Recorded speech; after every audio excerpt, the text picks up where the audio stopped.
అమ్మయ్యా, మొత్తానికైతే వచ్చేసామండి. ఈ మాట నేను ఎందుకు అంటున్నానో ఈ వీడియో పూర్తి వరకు చూస్తే మీకు అర్థమవుతుంది. హాయ్ ఫ్రెండ్స్, నేను మీ ఎలక్ట్రీషియన్ సునీల్. సో అయితే నాకైతే కస్టమర్ కాల్ చేసి మాదైతే పైడి భీమవరం అండి, కొంచెం ఎలక్ట్రికల్ వర్క్ అయితే పెండింగ్ ఉంది, మీరు వచ్చి క్లియర్ చేయగలరని చెప్పి మనకైతే ఫోన్ చేయడం జరిగింది.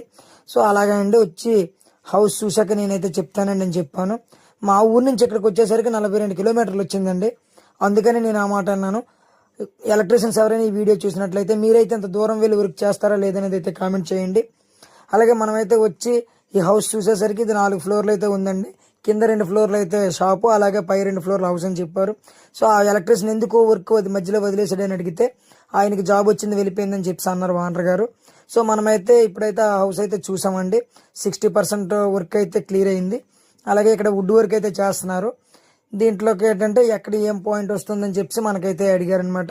మనం మొత్తం సైట్ చూసుకున్నాక మనమైతే ఓనర్ గారికి అయితే వివరిస్తున్నాం ఎక్కడ ఏ పాయింట్ అయితే వస్తుందని చెప్పి. టీవీ పాయింట్ ఎక్కడ వస్తుంది, అలాగే సెటప్ బాక్స్కి అయితే ఎక్కడ వస్తుందని చెప్పి అన్నాం. మనం చెప్పే విధానాన్ని ఓనర్ గారికి నచ్చి ఈ వర్క్ అయితే మనకే ఓకే చేశారండి.